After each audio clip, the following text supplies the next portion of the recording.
Okay, welcome back to the induction and recursion slides. So last time we started on a very colorful example about using these L-shaped tiles to fill in a 2 to the n by 2 to the n grid while leaving one space out in the center for, in our case, a sprinkler, but you can imagine anything that you would want to put in the middle there. Okay, so that's what we want. We want to prove that this theorem is true, that we can always find some way to tile this grid and leave a spot out in the center. And we tried once. We tried using induction just in the way that we learned. We took this as our predicate. We said, all right, that's our inductive hypothesis. If n is smaller, or if we have a small k, we can use that to prove the next bigger k, hopefully. The base case was easy. It is just leave that one square empty, nothing left to tile. The inductive step, though, had a problem, because when we made a 2k plus 1 by 2k plus 1 grid, we noticed that it was filled by 2k by 2k grids, 4 of them. But when we applied our inductive hypothesis, which told us that we knew a way to tile it while leaving space in the middle for sprinklers, now we just suddenly have a bunch of sprinklers in the middle of those tiles and no way of finding room for one right in the middle. Okay? So that goes to show that sometimes your theorem statement is not powerful enough. And that means that your induction hypothesis won't be powerful enough. It wasn't strong enough. So we'll strengthen it. And here's what we'll do. We'll try and prove this theorem. For all n in the natural numbers, there is a way to tile a 2n by 2n plot with those L-shaped corn plants while leaving out a 1 by 1 square anywhere you would like. So obviously, if this theorem's true, you could leave out a square in the middle very easily, right? If we prove that, we prove the original theorem. This is a stronger theorem. Crazy, huh? So that was the idea. So this is a stronger theorem. We want to prove it this way, and it will give us what we originally wanted. So let's try this way. Let's try to do it this way. So we have a base case.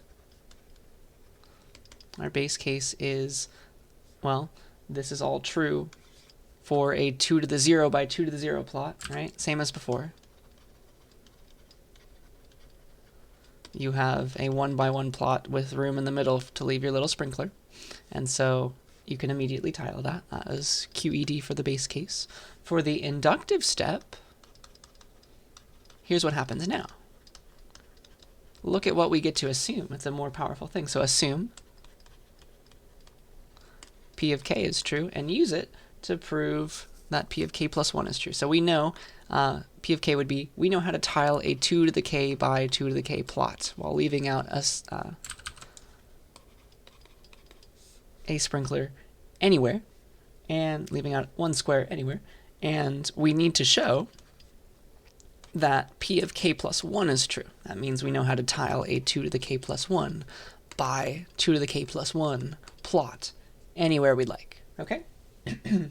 So here is how you prove this inductive step, and that will in turn prove that final theorem. It's another nice graphical proof. So as before, you can make your 2 to the k plus 1 by 2 to the k plus 1 plot and have it be filled with 4 2 to the k by 2 to the k plots. That all lines up as we would like again. And our goal is to use the fact that we can leave a spot out. We know how to leave a spot out in any of these subplots based on our inductive hypothesis. That tells us that we can always tile a 2 to the k by 2 to the k plot however we'd like, leaving a spot out anywhere.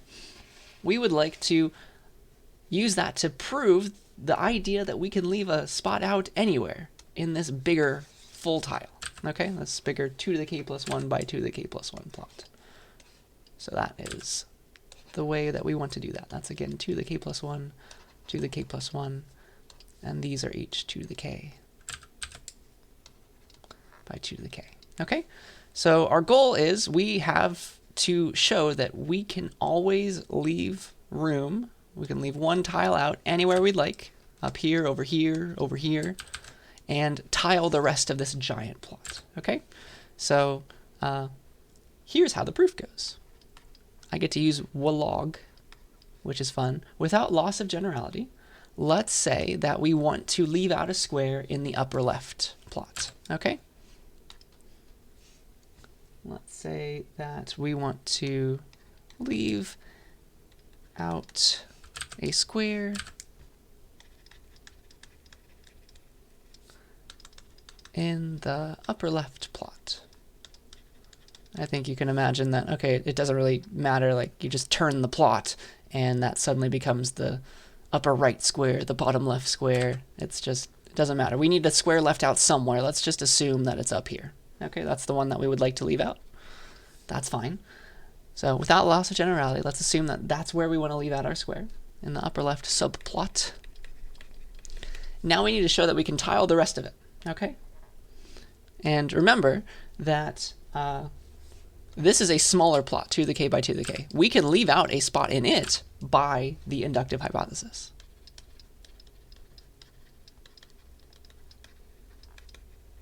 By the IH, that's the inductive hypothesis, okay? For the other 3 subplots, we need to tile it and leave nothing out, okay? For the other 3, leave out the inner corners. Because remember, what the inductive hypothesis that we're assuming we get tells us we can always leave out room in a 2k by 2k plot anywhere we want. So here's where I will leave out room for the rest of these. Right here, I get to leave out room anywhere. I'll do it there. I'll do it here, I'll do it here. We're assuming that we can leave it out wherever we want. That's where I want to leave out room, because look at what I can place right here. I can put an L-shaped tile, and now suddenly all of these are filled. Hey, that proves the final theorem. That proves that I can tile a 2 to the k by 2 to the k plus, or 2 to the k plus 1 by 2 to the k plus 1 plot anywhere I would like. Lots of exponents there, but I think you caught my drift, yeah? So that is a stronger inductive hypothesis, and it all worked out. And so I'm going to tile right here, and now suddenly this is the only square that was left out, and I picked that one. Okay? So that goes to show that strengthening your theorem sometimes is the only way to prove something. All right, so that's a fun graphical proof. Now I just have some more examples that I want you to try first, and then I'll give you my way of doing it. Okay, so prove by induction that this is true for any positive integer n, so 1 and above, that this summation is equal to this closed form. Okay, so give that a try. See if you can find p to the n. What is the base case? What is the inductive step? All right, so essentially this whole thing, this whole equation right here, that's p to the n, yeah? That's saying that this is true for n being 1, n being 2, n being 3, plug in a different n. That should do it. And because we want to prove that this works for any positive integer n, our base case is going to be 1. N is 1, not n is 0, okay? It's just the smallest thing that we can do it for. Base case, n is equal to 1. That's the first positive integer, right? And then the rest we're going to use the inductive step to get everybody else. And so this is trying to, or it's asking us to prove, plugging in n for 1, yeah? So we need to show in the base case that the sum from j equals 1 to 1 of j times 2 to the j, oops, is equal to n minus 1, which is 1 minus 1, right? 1 minus 1 times 2 to the n plus 1, 2 to the 2 plus 2. And so this whole side here is going to 0 because 1 minus 1 is 0, right? And so this side is 2. We have to prove that something is equal to 2. What is this? That is, well, j only ever gets to be 1, so it's 1 times 2 to the 1. Yeah? Oops. 1 times 2 to the 1. And what do you know? That is 2. Okay, so the base case checks out. Now we need to do this for the inductive step. All right? I think, let's just do that on the next slide. So inductive step. We want to assume that, we're trying to prove, right, that p to the k implies p to the k plus 1. If I have p to the k, I then have a proof I can use it to prove p to the k plus 1. So that is what I would like to do here. So assume that this works for k. Assume p of k is true. So assume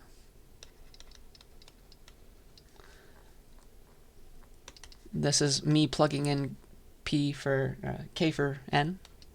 So j equals 1 to k. I'm looking back at my notes here. I'm not that good at memorizing this. J times 2 to the j is equal to, it's going to be k minus 1, because it was n minus 1, times 2 to the k plus 1, and then plus 2 always. Okay, that's what I'm assuming, because that's me plugging in for k in p, my predicate p. And what I'd like to show now, I need to show that this is true for k plus 1. Okay, because then I'll have it for everybody. So I need to show, just replace k with k plus 1 above. I need to show that for j equals 1 to k plus 1, that j times 2 to the j is equal to, what do we got here?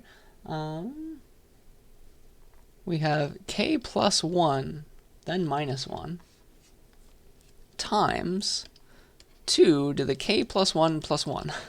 Okay? And then plus 2 still. So that's what I need to show, and hopefully I can use my inductive hypothesis to get there. So let's try and make this happen. Let's do the, let's try and expand this. Okay, let's try and expand this, and I'll use a different color just to keep everything clear. So let us try and turn this into this, right? I can do that by taking out a term. I can take out the last term from that lower summation, right? Because this summation is equal to, well, go from k equals 1, or sorry, j equals 1 to k of j times 2 to the j.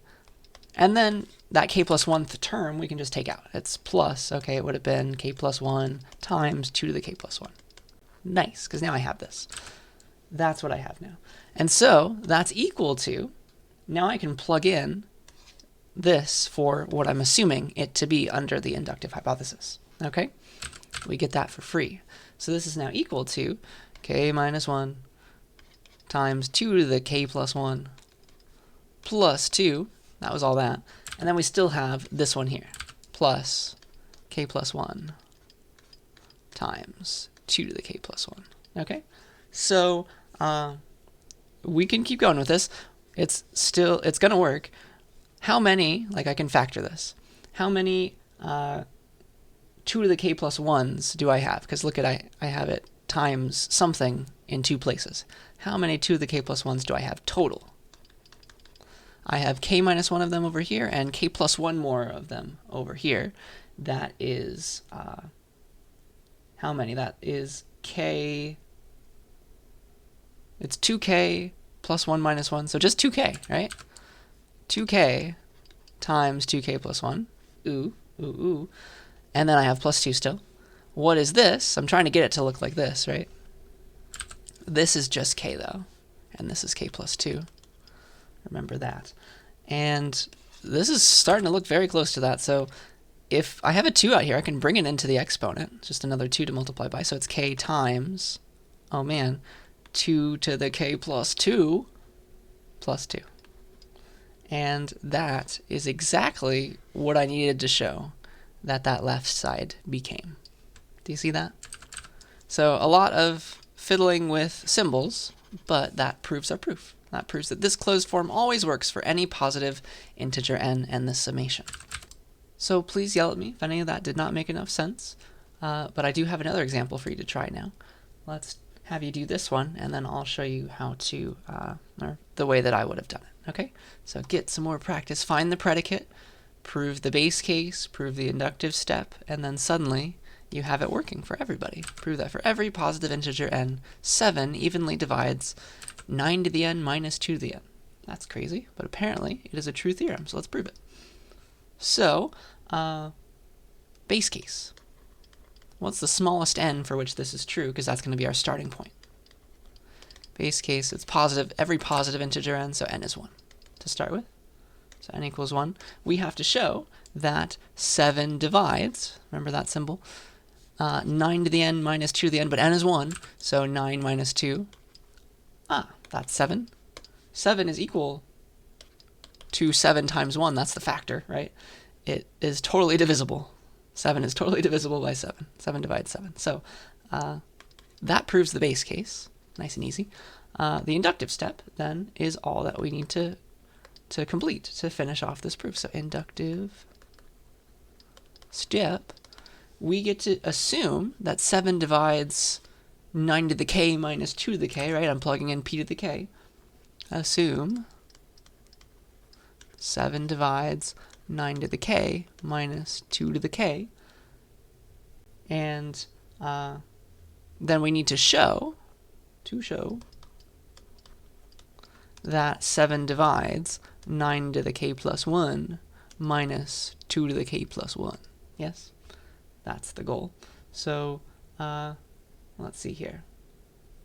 What do we want to do based on that? So what does it mean for something to divide something? That means that, expanding this according to the definition, that means that 9 to the k minus 2 to the k, if 7 divides it, that means it's a multiple of 7. 7 times j for some j, yeah?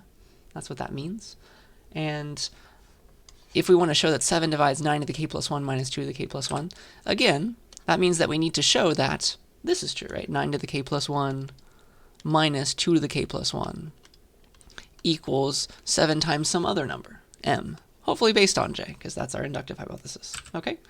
So that's what we would like to do, and let's see if we can get there. Okay? So let us, let's see, where do I want to start? So I think the first thing that we want to do here is to expand this, because we want to try and get like this side to look a bit like this side. How can we do that? Can we bring out a 9 and bring out a 2 maybe? That's the idea.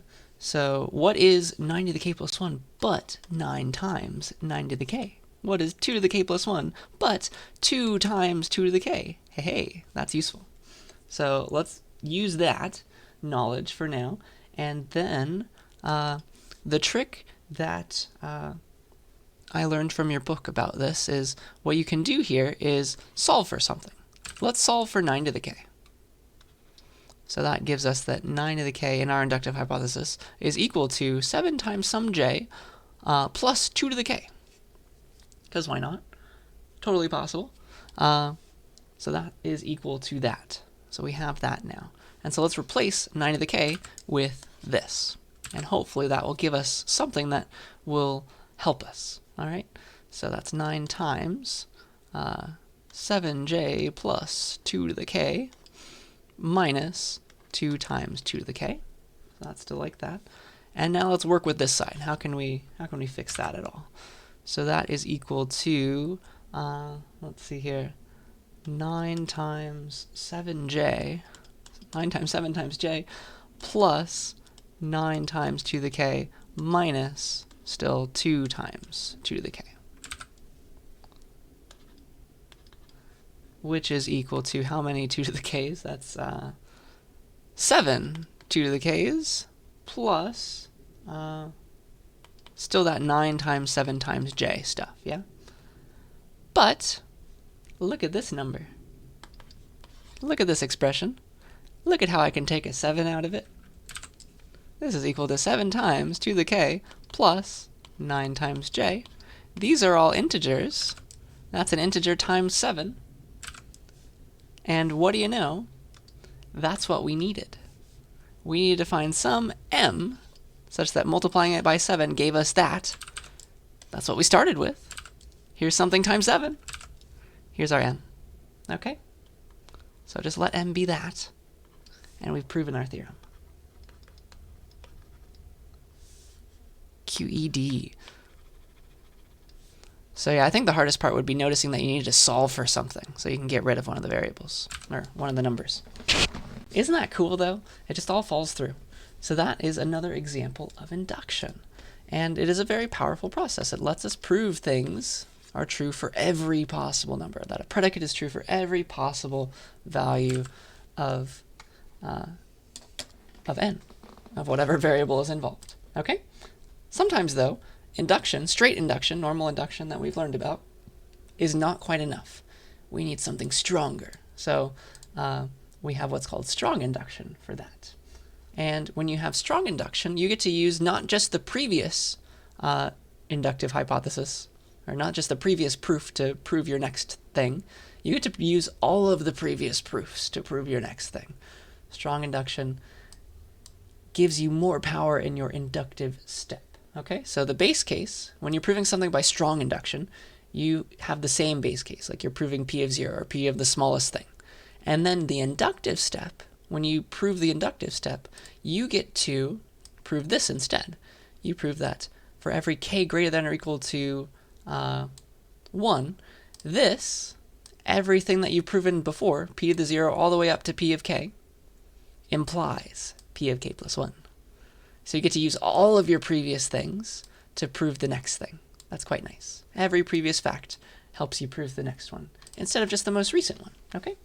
So that's like, you get to assume P of 0 and P of 1 is true. You get to use that, as well as all the way to P to k, okay? P of k. That's all true, and that helps you prove that P of k plus 1 is now true, okay? Instead of just P of k helping you, everybody that you've proven before helps you. So, seems logical, right? You can actually prove that strong induction is valid, like it's correct to do, with regular induction. So technically, it's not really stronger than regular induction.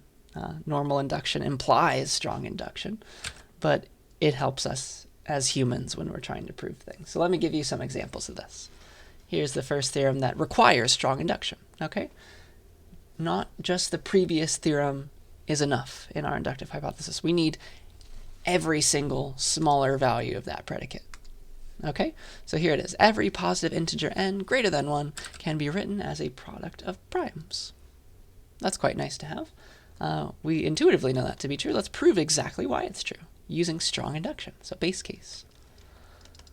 This better be true for the smallest number, which is the first smallest number that this predicate works for is the next thing greater than 1, which is 2, right? So the base case is n is 2. Let's prove that it can be written as a product of primes. Yeah, 2 is prime by itself. It's totally a product of primes. So base case is checked off. Check. And then the inductive step looks like this for strong induction. So what we're going to do is assume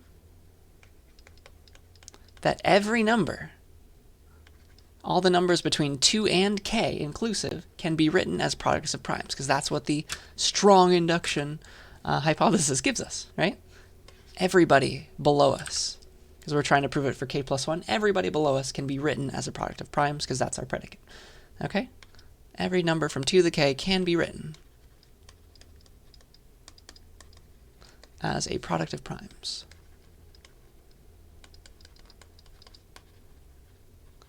That's quite nice. And then what we need to show is that, NTS, we need to show that k plus 1 can be written as a product of primes. But we have everybody else to help us, not just k. Can be written as a product of primes. And that makes a lot of sense, right? Something bigger than k, like k plus 1, usually doesn't have any factors with k itself. That's the next smaller thing. It usually has some factors between 2 and k, all the previous numbers that we've ever seen. That is the reason why strong induction is necessary here. So let's prove that k plus 1 can be written as a product of primes based on this assumption, that every smaller number can be. So there's actually 2 cases here, depending on whether or not k plus 1 is itself prime, okay? Case 1, case 2. So case 1 is easy. Like if k plus 1 is prime already, then k plus 1 by itself is a product of primes, right? K plus 1 is prime. That means k plus 1 by itself, it's a product of primes. It already works.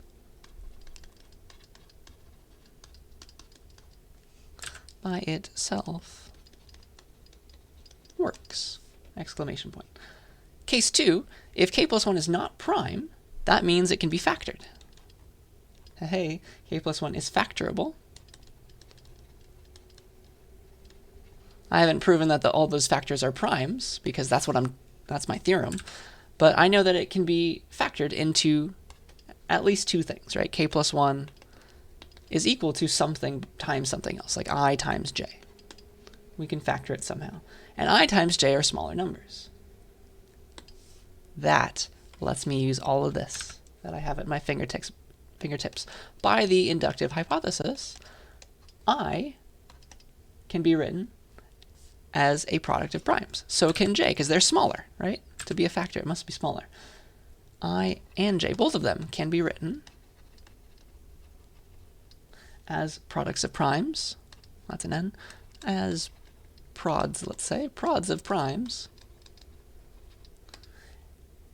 Therefore, k plus 1, which is equal to I plus j in this case, or I times j in this case, is itself a product of primes, because you just plug in all of those smaller products of primes, multiply them against each other. They're still a bunch of products of primes, right? The whole thing is a product of primes. So in every case, no matter what k plus 1 is, if it's prime or not prime, we can break it down into a product of primes. And so that proves the inductive step. So that proves, once and for all, that every positive integer can be written as a product of primes. Isn't that cool? We just proved something that's very important in math. And we needed strong induction for it, because we didn't know what the factors would have been. They're anything between 2 and the next smaller number. We had all of that information inside of our inductive hypothesis, which was quite nice. All right, next example. Let's talk about strong induction some more. Let's go into this one and try this. Theorem. For all integers n greater than or equal to 11, the Fibonacci function, like getting the nth Fibonacci number, is greater than or equal to 1.5 times n. All right? And I'm not sure if you know too much about the Fibonacci function. Like, think of it, or maybe look it up on Wikipedia, but the terms of the Fibonacci number, they approach, based on n, some special magical constant called phi to the n. And so that's a bit bigger than 1.5 to the n. Okay? And let's prove this. For all integers n greater than or equal to 11, the Fibonacci of n function, the nth Fibonacci number, that's what it gives back, is greater than or equal to 1.5 times n. Okay? So let's talk about that. So the base case, it's just the smallest thing, right? It's always the smallest thing. It looks like the first n that works is n equal to 11, so that becomes your base case. N is equal to 11. Now let's prove our theorem. Let's prove that Fibonacci of 11, fib of 11, is greater than or equal to 1.5 to the 11. Okay? So I don't really want to write it out, but it goes 0, 1, 1, 2, 3, 5, 8, blah, blah, blah. The 11th Fibonacci number just so happens to be 89. Okay? Take my word for it. And then we can quickly do 1.5 to the 11 in Python. That at least we have time for. That's apparently 86.5. So that checks out. That's the base case. And then we want to do our inductive step.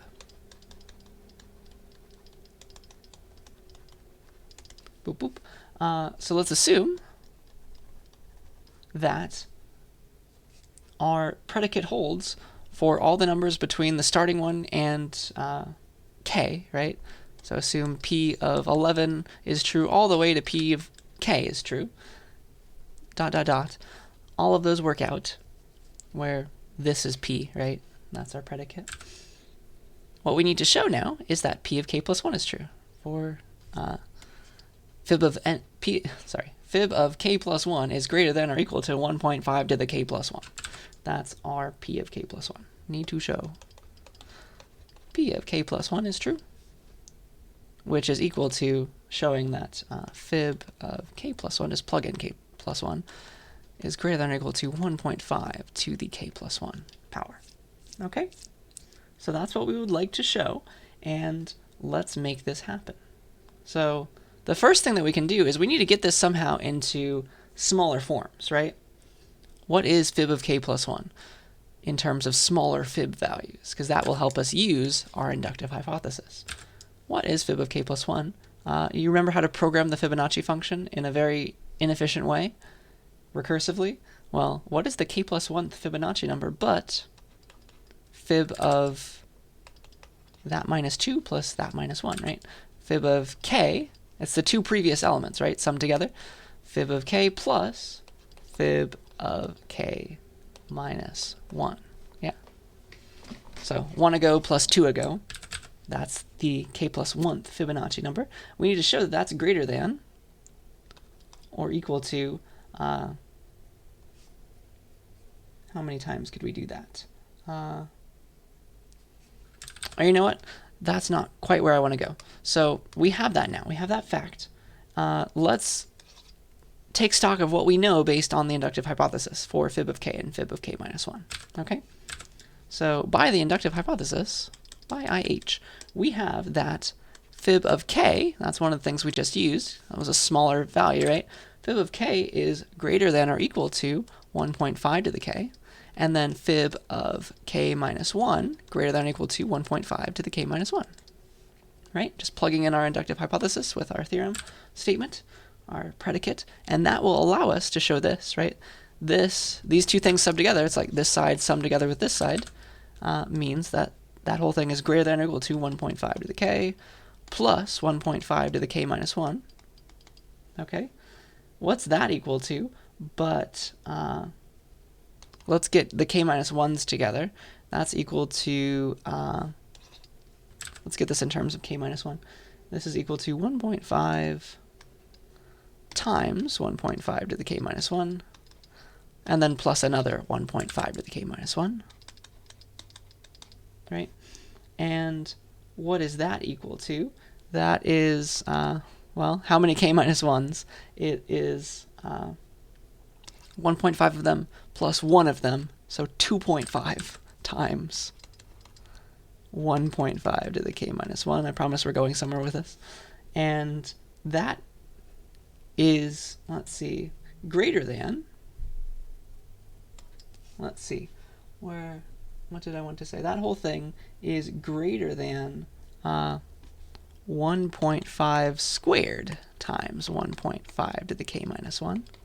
That's the trick, because 1.5 squared is 2.25. And obviously this was bigger than that. 2.5 is bigger than 2.25. But this now equals 1.5 to the k plus 1. What? And so that proves that this is actually strictly greater than, which is still true for greater than or equal to, strictly greater than k plus 1. 1.5 to the k plus 1. Isn't that cool? So that proves our theorem. Just some math. And so, yeah, the Fibonacci, the nth Fibonacci number is bounded by an exponential expression. Crazy. Bounded below. So if you have a function that somehow runs in Fibonacci of n time, now you know it's an exponential time function, at best. Crazy. That's like, we just proved the omega, big omega of 1.5 to the n. How cool is that? All right, the next thing that I want to talk about, that was strong induction, is something called the well-ordering principle. It's essentially equivalent, just like strong induction, it is equivalent to normal induction, but it helps us think about a problem in a nice way that makes it easier to solve. Okay, so let's talk about it. So the well-ordering principle says that when you have a non-empty subset of natural numbers, you can always find the smallest element. So you give me a non-empty subset of the natural numbers. That's a 309. Then there's always a smallest element that you can find. The 0, for example, in this one. Which just seems very obvious, but surprisingly, this is the same as induction. It's equivalent in power, proof power, the ability to find the smallest element in a non-empty subset. That's equivalent to induction, in fact. And like you can prove that. You can prove that well-ordering implies the principle of mathematical induction. And it involves a proof by contradiction, but we don't have time for that, so let's not go there. Definitely read about it in your book, though. But let me teach you how to use the well-ordering principle, because it gives you an easier way of proving things rather than just using straight induction or strong induction. Okay? It's another way to do things. So here's a theorem that we will prove with the well-ordering principle. Any amount of postage worth 8 cents or more can be made from 3-cent or 5-cent stamps. So those are the two kinds of stamps that exist, and any amount of postage that's 8 or more cents can be built using just those kinds of stamps. Okay? So the way that you do it, the way that we're eventually going to use well-ordering, is a proof by contradiction. Remember that? Proof by contradiction. And here's what we'll do. We're going to assume that the theorem is false, right? Kind of. And we're going to assume the theorem is false. That means that there are some amounts of postage for which this rule does not work, that cannot be built with 3-cent or 5-cent stamps. So find all of those. Find all the cent values for which the statement doesn't hold. Okay, so do that, and then you have a set of numbers. Find the smallest. So call the smallest amount that you cannot make. It must be greater than or equal to 8, though, right? Call the smallest amount, I don't know, A or something. So let me first show to you that A must be greater than 10. Watch this. So, like, here's your base cases. Kind of, if you want to think of it that way. Like, you can make an 8 cents out of one 5-cent stamp and one 3-cent stamp, right? 3 cents plus 5 cents. You can make an 8-cent amount. That way you can make a 9-cent amount by 3 times 3 cents, right? A bunch of those. That'll give you a 9-cent stamp. And you can make a 10-cent stamp, with 2 5s, right? 10-cent stamp with 2 5s. So that's all possible. So that means that the smallest amount for which this theorem doesn't work must be at least 11, right? That's the smallest cent amount that this doesn't work for. But watch this. A minus 3, whatever A was bigger than 10, we know it's at least 11. A minus 3 did work. Because we're asking for the smallest amount that didn't work. But A minus 3 did work, right? Because it must have been greater than 10. So at smallest, it's 11. And so it's we're asking about 8 cents. And that totally has a way of being made, right? A minus 3 did work. And A minus 3 is greater than or equal to 8. Yeah? So take the way that you used for A minus 3 cents and add another. Add a 3-cent stamp, right? Just add another 3-cent stamp. So the smallest thing, the smallest amount that you said did not work, it actually really worked. Contradiction, QED. So the idea of finding the smallest something and then showing that that thing actually did work is an example of the well-ordering principle. Okay, so that's one example. Here's another. Let's prove a very important algorithm. We finally are able to prove the division algorithm, right? Another obvious looking thing, but kind of hard. So let n be an integer and d be a positive integer. So we're trying to divide n by d. That means there are integers q and r such that n is equal to qd plus r, and r is between 0 and strictly smaller than d. So there's a quotient and a remainder that you can multiply the quotient by the thing you're trying to divide by and get n. Cool. So this always works. The division algorithm that we have been relying on always works. So for example, like 7. If we want to divide 7 by, 3, it's equal to 2 times 3 plus 1, right? That's the quotient and the remainder if we're dividing by 3. That's the idea. So here is how you prove the division algorithm. You make a special set of numbers. Let me call it S. That is equal to, so let n and d be whatever they need to be. It's a for all kind of argument. So let's make this set of n minus t times d, okay? Where t is an integer, so just a normal integer, and n minus t times d is greater than or equal to 0. Okay? That's a set that we can make, all right?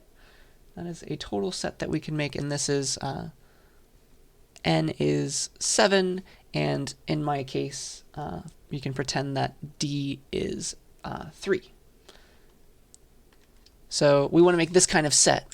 For that example, we would be making things like n minus t times d, where t is an integer, so n minus 0. 0 is an integer. 0 times 3, that's totally fine. So like, you could make, let's see, 7 itself. That's possible. 7 minus 1 times 3, so that's 4. 7 minus 2 times 3, that's 1. You can keep going, get like, this is supposed to be a set. You can get -1, you can get -3, keep going. But we don't want to include those. We want just the positive ones, and minus t times d is positive, greater than 0. And I guess we can go above as well. We can get 9, right? We can always add positive things, like, or use a negative integer to make it a bigger number. So that's all possible. And here's like a set of numbers that we could make. That is an interesting set, okay? The idea is we want to find the smallest number in S, which we can guaranteed be able to do through the well-ordering principle. Find the smallest element in S. Call it R. You see, if you do this, the smallest element's always going to be the remainder. That's a very important thing to notice. And R is strictly smaller than D because that's one of the things we require, right? R is strictly smaller than D because, if only I could spell because if R is greater than D, there could have been a smaller element, right? Because you could have subtracted 1 times D again. Yeah, another element could be added to the set. There could have been a smaller number in S.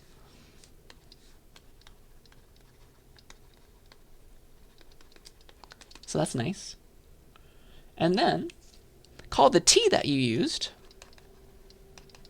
to calculate this 1. Call the t for this R Q. Oh man. And because it's a set of non-negative things, greater than or equal to 0, R is also greater than or equal to 0. That's nice. And everything should work out. So n minus Q, that Q that we picked, times D is equal to R, just based on how we filled this set. And what do you know? If we fiddle around with these values, that means n is equal to Q times D plus R, and we have found what they should have been based on the well-ordering principle. Just guaranteeing a smallest element in a certain set, we have found that we can always divide numbers. Isn't that cool? We can always find a quotient and a remainder with the proper range. It all works out. That's lovely. Okay, so that's the well-ordering principle, making hard-sounding proofs very easy. All right, so that's that. Let's check our time, see how we're doing. Not too horribly. The next thing that I would like to talk about is program verification. We've been learning all this fancy proof stuff in order to eventually apply it to CSCI topics, right? So let's talk about how we can do that. We want to be able to prove that a program is always correct. It's always going to work, all right? And the trick is to use preconditions and postconditions like I was talking about on the very first day of class. That's one way to do it. It's a very powerful way. So you can prove a program is correct by showing that if a precondition is true, something that you're assuming before the program starts, that's what it means to be a precondition, right? Then the program will end after a finite number of steps, and a postcondition is true. That's something that's true after something happens. It's true after the program ends, okay? And this totally also works for individual statements. So let's talk about this. So here's a very simple pseudocode function. It computes the sum of the 3 parameters. So it's supposed to give back x plus y plus z. and we want to prove that it does. Okay, a very simple proof, but it goes to show the arguments and all the stuff involved. Okay, so here are some pre/post conditions depending on your point of view. Here's a precondition to this line, for example. Assertion 1. Precondition for the program is x, y, and z are numbers. Okay, cool. So we took like ints as arguments. That makes enough sense. So we can assume that's guaranteed. And now we have a sum variable that we're setting to 0. Okay? So what's true? What's true after line 1 executes? What's the post condition? Well, we know that the sum variable based on this line must now hold 0, right? That's what it means to execute code. And we also know that x, y, and z are numbers. Okay? We have that at our disposal. Okay? And then we're going to run the second line, assuming this, because that's what's true. What's true after this line happens based on the precondition? What's the post condition based on the precondition? Well, sum is now what it used to be plus x. So sum is 0 plus x. Sum is x. Oh man. And then using that as a precondition and running this line, what is sum now? Sum is, well, whatever it was plus y. It was x before. Now it's plus y. Oh shoot. Same for this line. If this is true before it, what's true after when we add in z to sum? Based on how variables get changed, sum is now x plus y plus z, and that's what we're returning. And what do you know? That is exactly the value that we expected. Okay? And so that's a very simple proof, I know, but that's the kind of strategy. That's the kind of proof strategy involved. Okay? Preconditions and postconditions, things that are true before and after code runs. All right? And so we're going to get fancier there, and that will help us prove that our programs are always correct.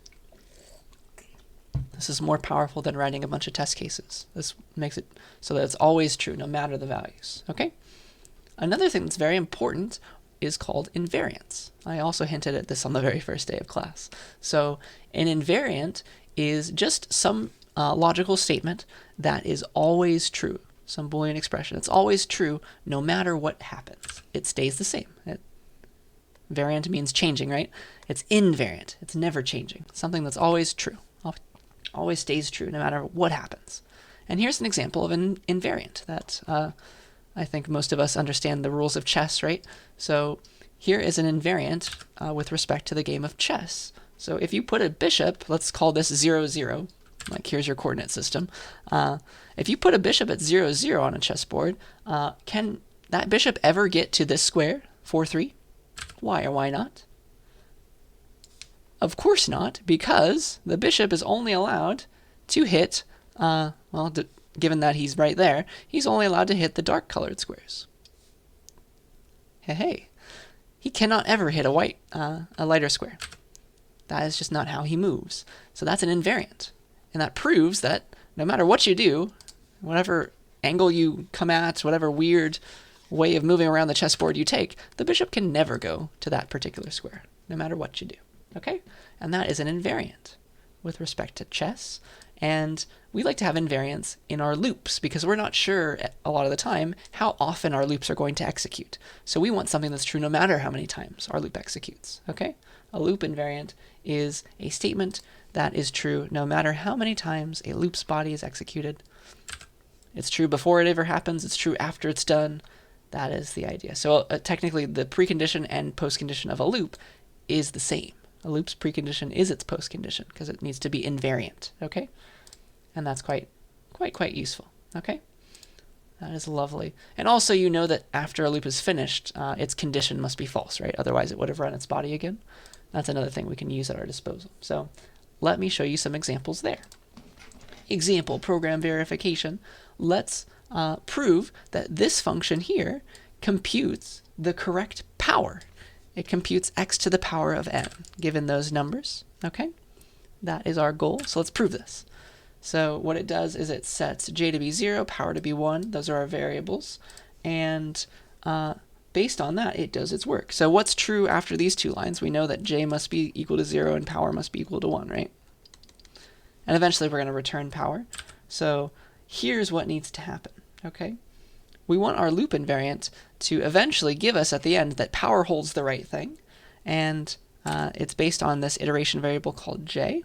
Okay, so let me show you what the loop invariant needs to be, and then you can use that to think about future loop invariants that you come up with yourself. So the loop invariant that we need here to make this proof go through, that power actually does the right thing, is the loop invariant is that power is always equal to x to the power of j. Okay? So this needs to be true always, before we run a loop, after we run an iteration of the loop, and after the loop is completed, all that stuff. Okay? So is this true at the beginning, before the loop ever runs? Is power equal to x to the j? Well, yeah, I think so. Let's say that's like, for example, let's let x be 2 and n be 3, so we're trying to calculate 2 to the power of 3. At the very beginning, j is 0 and power is 1. Anything to the 0th power is 1, right? So 1 is equal to 1, that's true. Okay? So that's true before the loop happens, the loop invariant. And then, during the loop, power becomes, assuming this, right, because we know that it's always true, power becomes x to the j plus 1. Because it used to be this before, we're multiplying it by x another time. And then j becomes j plus 1. And so this still holds, right? Power is again x to the j, because j also got increased to j plus 1. Isn't that cool? So no matter what you do, that invariant remains held. It's always going to work out. So for example, we had power being 1 and like j being 0.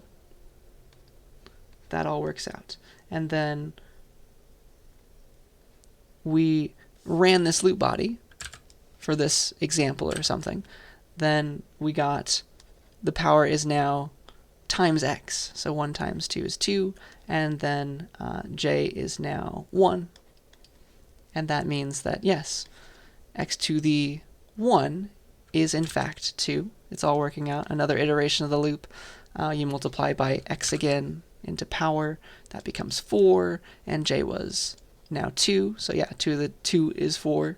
And then one more time, multiply by that, and multiply, or just add one more. So now we have 3. And yeah, 2 to the 3 is in fact 8. And so that is what keeps happening. The invariant is always held. No matter how many times you exit or you enter the body, it's always going to do the right thing. Okay? It's always going to calculate the proper number and uphold this loop invariant. It's never going to change. I hope you see that. And then also, by the time the loop ends, right, this is always true, we've proven that it always remains held. After the loop is over, we also know that the while loop's condition is false. So j is, the negation of this is j is greater than or equal to n, right? But based on the way that j is increasing, this is power, and this is j. J is going 1 by 1, so we know that at the end of the loop, j is really equal to n. And what does that mean about power now? We know that x to the n is equal to power, because j is n. You see that? That's the goal. So we know that this thing that we're returning is, in fact, correct.